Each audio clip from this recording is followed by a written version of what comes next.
Hello, and welcome to Routine Configuration and Memory Types and Allocation. This is Session 3 of the Programmable Logic Controllers, PLC, Control Logics Fundamentals, and Troubleshooting series. This presentation has been brought to you by Flux Automation Services, LLC, and the Non-Ferrous Founders Society. In this series, we will be discussing the fundamentals of PLCs using the Allen Bradley Control Logics platform for our demonstrations. These brief sessions are intended for entry-level individuals that may be intimidated or interested in PLCs and/or automation. Our goal is to provide basic knowledge and break down these systems into easy-to-understand segments to wane fears. First, a little bit about myself and Flux Automation. My name is Dan Horvath. I'll be your presenter for today and the remainder of this series. I have over 20 years of controls and automation experience in various industries and several years of foundry experience. Flux Automation Services provides a complete list of automation and integration services, including but not limited to PLC programming services, control panel design and fabrication, control system upgrades, industrial servers and networking, system assessments, anytime emergency services, and control system consulting and consultation. For a complete list of our services, please visit our website at www.fluxautomation.com. Flux Automation aims to simplify technical information to educate industrial clients about their control systems, fostering their comfort and understanding. This information provided in this session is intended for reference purposes only. Agenda. During today's session, we'll be covering the following topics: a Session 1 and Session 2 recap, task and routine configuration, memory types and allocation, including bool, bit, integer, double integer, rail, timer, string, and UDT, user-defined data type. We will follow this up with a live Q&A session at the end. This presentation has been pre-recorded, so please save your questions to the live Q&A section at the end. Session 1 recap. In our previous Session 1, Hardware Introduction and Visual Troubleshooting, we discussed the Control Logics hardware and how to visually troubleshoot your PLC system by reviewing the status indicators. During that session, we assembled a Control Logics PLC rack. Session 2 recap. In our previous Session 2, Connecting to your PLC and I/O module setup, we discussed the simplest way to connect to your PLC rack via an Ethernet connection. We created a new PLC program, added the PLC processor, and set up the I/O modules. I recommend watching these 2 video sessions before participating in this session. Task and routine configuration. In a Control Logics PLC, tasks are essentially individual blocks of code that perform specific functions. There are 2 main types of tasks. Continuous task. A continuous task is one that runs continuously in the background, without any specific triggering event. It executes its program logic over and over and over again in a loop. These tasks are typically used for monitoring and controlling processes that require real-time or near real-time response. Periodic task. A periodic task, on the other hand, is triggered to run at a specific interval. It executes the program logic on a scheduled basis. These tasks are used for functions that don't require continuous monitoring but need to be performed at a regular interval. When designing a control logic system, engineers will carefully allocate tasks based on specific requirements and automation processes. It is essential to balance the load on the processor and ensure that critical functions have sufficient processing time. Now we will be taking a look at how to configure tasks and routines. Alright, we have our Aorus Logix 5000 developer up with our NIF sample program open, and we're connected to our PLC processor. By default, under tasks, Logix will create a main task for us. It will put a main program within the task and a main routine within the program. As you can see by the little arrow symbol, also within the configuration, this task is continuous, meaning this task will execute over and over and over again without any delay. Within the program scheduler, we have our main program scheduled. That means that as soon as this task executes, the main program will be the first to execute. You can add additional programs within the task, and you can add additional routines within the program. It really depends on how you want to organize your program. Under Program, we have our main task as the assigned routine. We can also monitor. This is the last executed scan time of that program. As you can see, it's quite quick in microseconds. We can also monitor the task itself. You can see the interval or the elapsed time between triggers is essentially 0, max of 1.7 milliseconds. And you can see the execution time is essentially 0 with a max of about 1.7 milliseconds. Now, if you want to add a task to your project, you just right-click on the Tasks folder, click on New Tasks. Now, since we already have a continuous task, our only options now are periodic or event. We'll give our periodic task a new name. We can give it a description.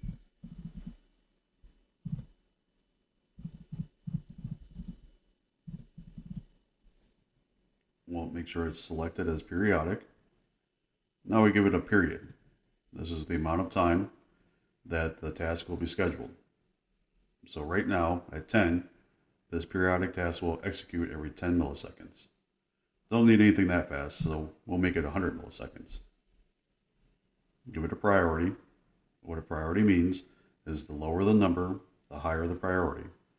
So essentially, if this task of a priority 10 is scheduled to execute while a task of, say, priority 30 or 50 is already executing, it will pause the execution of the lower priority task. It will execute this task and then go back and resume the execution of the lower priority task. Essentially, a watchdog is a safeguard. It allows all the programs within this task to execute within the 500 millisecond time frame. If for some reason your program gets stuck in a loop or stalls out and this time exceeds 500 milliseconds, then the program will actually fault and the processor will go into a fault routine. You can also disable automatic output processing, or you can inhibit the task, which it would not execute at that point. Click OK. So here we have our new task created. Now we can click a new program. It's scheduled in our new task.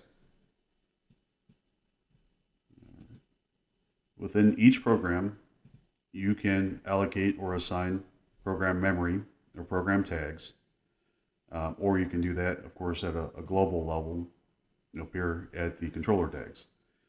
We will get more into assigning and allocating memory later within this session. In our new program, we will go ahead and create a new routine.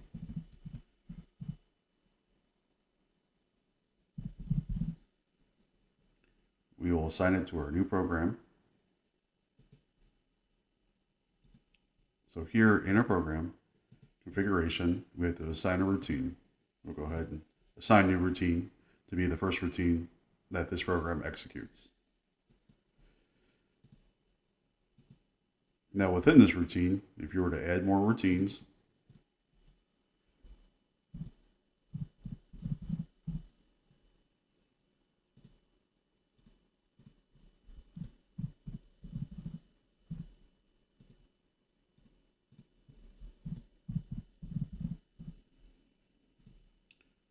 by default, routine 1, 2, and 3 will never execute unless we actually point to them.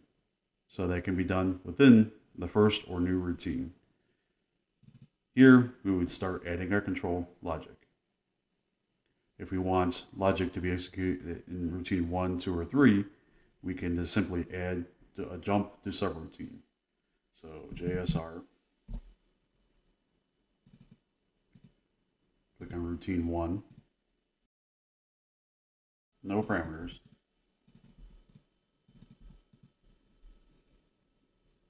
and we can accept those modifications. So now, within our new routine, we will jump to routine 1. Then routine 1, no logic. So here we can start adding our PLC logic. Before we add PLC logic, we will go over defining and allocating processor memory. In the ControlLogix platform, the following data types commonly used for programming and working with PLC logic. Boolean, bool, represents a binary value with two states, true or false, used to represent conditions or states in a program. Example usages are start and stop, open, closed, or on and off. Int, or integer, represents a 16-bit signed integer value. Can hold a value from negative 32,768 to positive 32,767. Used for tasks such as counters, indexing, or representing discrete values. Examples would be counters, indexers, discrete quantities, or representing whole numbers with lower values.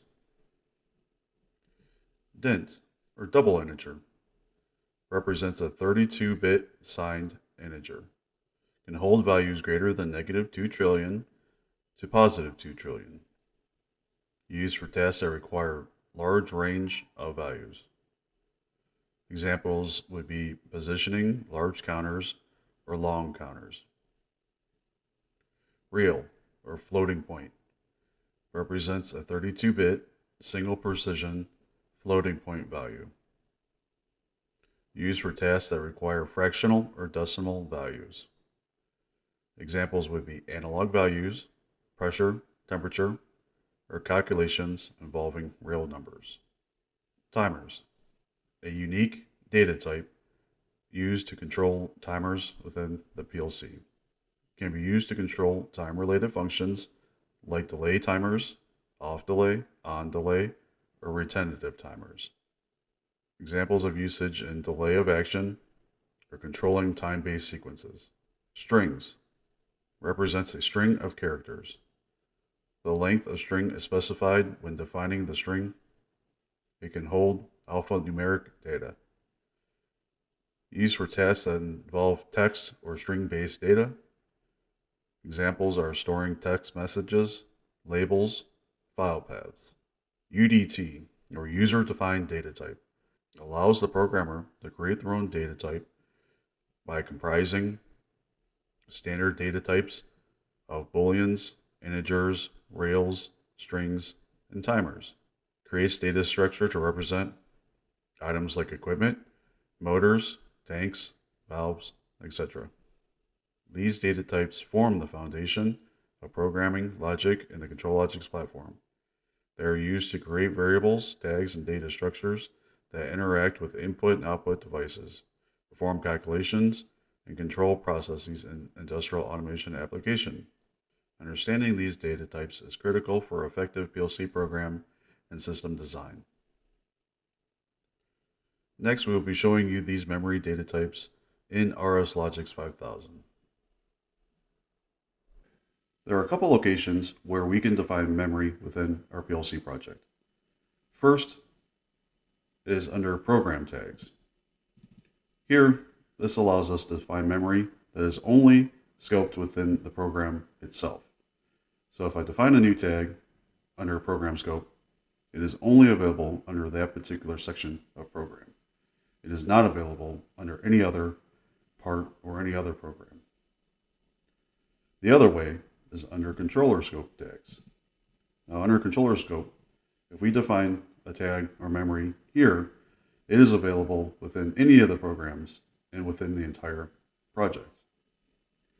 Here you can see that there has been some data that has already been defined for us. This was defined when we added our I/O modules. So of course, I/O modules use memory just like any of the memory that you create within your project. So when we created input modules, it created the input I/O memory. When we created an output module, it created the output I/O memory. This allows you to drill down and actually use these memory values within your program. So we'll go ahead and start by creating the first tag, and I'm just going to call it my bool or boolean tag. An alias allows you to actually attach this tag to an existing tag. So if I wanted to name this tag, say, input 1 or motor on, I could alias then that tag to an IO address just for easy reference later.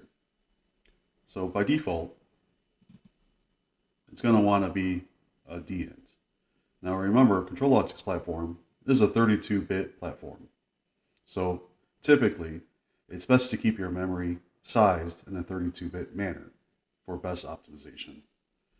So I can go ahead and change the dn to bool.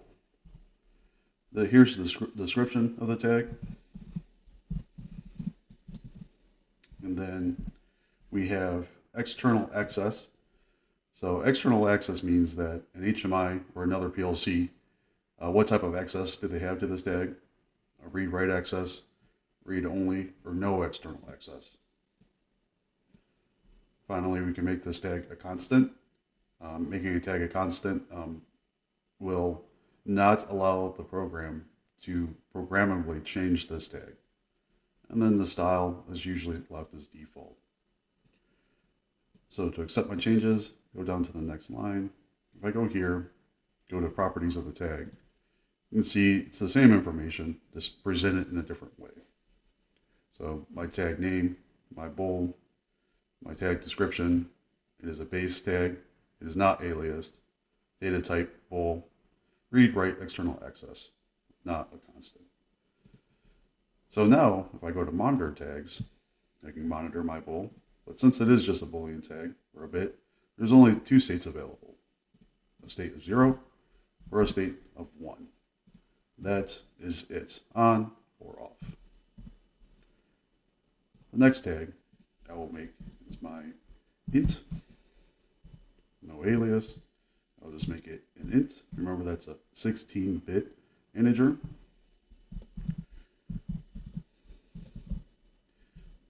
Same as the rest. So an interesting thing happens. I'll go ahead and go over to monitor tags. When I created my int, it created this little plus next to it.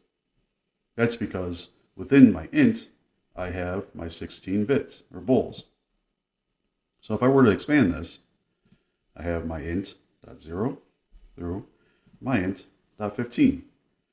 Now if I wanted to use my int as some sort of Boolean array, I could use each and every beta section of this tag. Or I can just use it as a number tag by itself. So say I wanted to put 45. And then when I put 45 in that tag, it will actually give you the Boolean representation of 45. So as mentioned before, the highest this tag can go is 32,767, which gives me all ones except for my signed. Actually, 32,767 or negative 32,768, which gives me all zeros except for my signed bit. Anything above that, as you saw, if I try to put 40,000 in there, it'll give you an error saying that that is an invalid value. Now, if the program tries to write that value in there, it would not successfully write that value.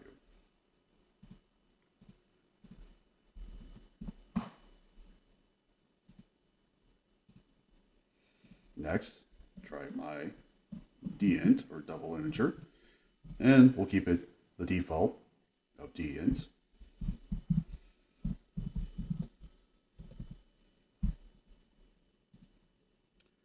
The same thing happens as our integer. We have a little plus next to it. Go over here to monitor. But instead of our 16 bits, we now have our full 32 bits available to us. This will allow us to put our values in of higher than 32,000, so say 50,000.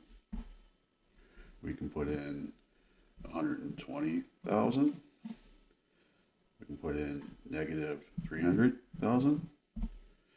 So this gives you a wide range of possibilities and values. Again, you are able to use each and every one of these individual bits. So for instance, if I put this back to 0, and then I were to change bit 817 to a 1, that particular bit is 1, and my binary representation of bit 17 shows up here as 131,072.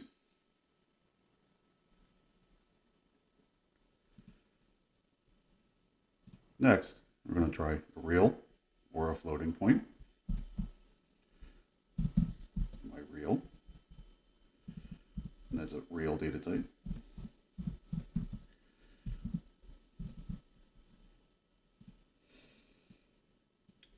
Now with a real, you're unable to use each bit within the tag. So here we're going to do 122.6789. We can do 00.00098. Here we have a lot of possibilities, a lot of capabilities of large numbers, small numbers, and large and small decimal equivalents. So as you can see, there are some cases where, because of the math it uses to equate a decimal number, it will round up or round down your number. Same there. Next, we will create a timer tag by timer. Now this particular tag is used in a timer instruction within the logic, which we'll go into more detail in our next session. So here I'm going to have a data type of timer.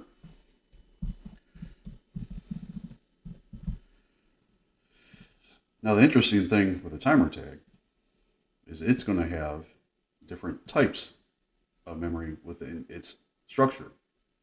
So what we have here is we have mytimer.dn or mytimer.done. This particular tag indicates when the timer is completed or is done, and it is a Boolean data type.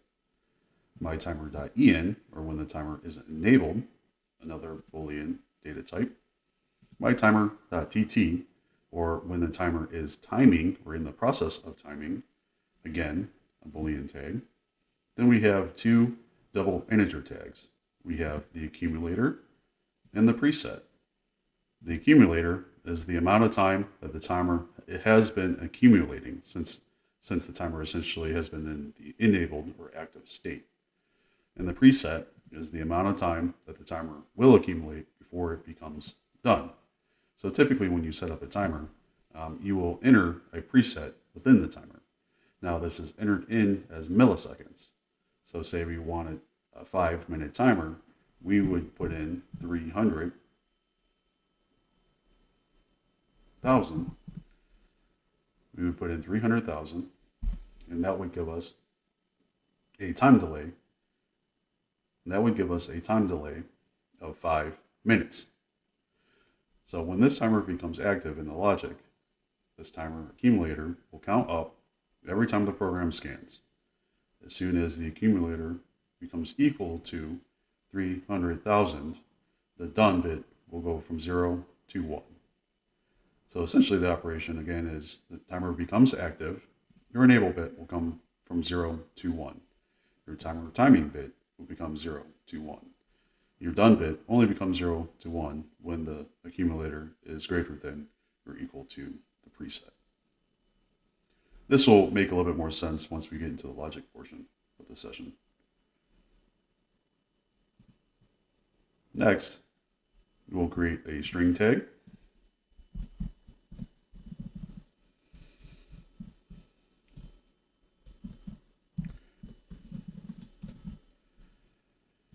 So within my string tag, I am able to click here and a little dialog box will appear. And I am able to type if I can spell it right. I am able to type a message. Now if I go ahead and drop this string down, there's essentially two additional members within this data type. One is a DN or a double integer, and it represents the length of my current string. Next is the data or the ASCII portions of the string. So as you can see under data, the string is capable of storing um, lengths of up to 82 characters. And my first characters here represent what my message is, hello world. As I change this, hello world,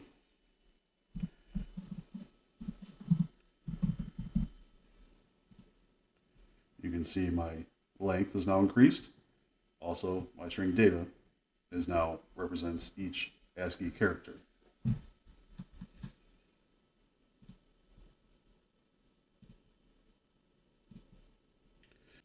Finally, there is another way of creating memory within your, or at least a memory structure within your PLC processor, and that's through a user-defined data type. Our user-defined is what we're going to focus on, and I can do a new data type, and I can call it my UDT.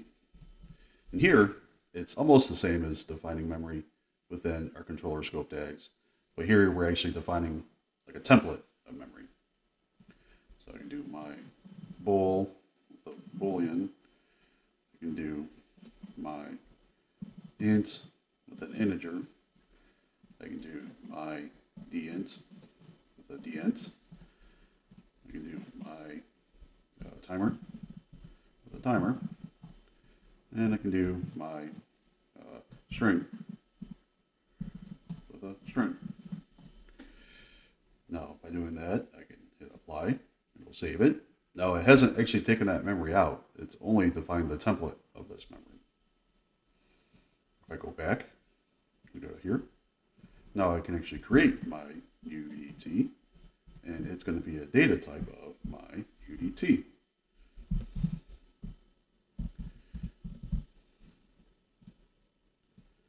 So by doing that, and if I drop into my UDT, you can see I have my UDT.myBool, my UDT.myDint, my int, my string, my timer. And with each individual member of my UDT, it has its elements already defined by the program. So essentially what a UDT does then is it allows you to group memory types together. So instead of using my UDT, I can do my motor or my conveyor, and I have all of my allocated memory for that piece of equipment in one area. This makes it more organized and easier to program with. There is a bunch more memory types that are available, way too many for this session, but through training or through using and experimenting with, they're easily learned. This concludes the memory allocation portion of this presentation. Don't forget to save. Upcoming sessions in this series. In Session 1, Hardware Introduction and Visual Troubleshooting, we discuss the ControlLogix hardware and how to visually troubleshoot your PLC system by reviewing the status indicators. In Session 2, Connecting to your PLC and I/O module setup, we discussed the simplest way to connect to your PLC rack via Ethernet connection. We created a new PLC program, added the PLC processor, and set up the I/O modules. In this session, we configured a program routine and discussed memory configuration, types, and allocation. In Session 4, we will be covering basic logic instructions and writing a simple ladder logic program. Finally, in Session 5, we will be discussing logic troubleshooting methods. Thank you. On the behalf of Flux Automation Services and the Non-Ferrous Founders Society, we would like to say thank you for your time and interest in our presentation. Please don't hesitate to reach out to us for any further information. This has concluded the recorded section of our presentation.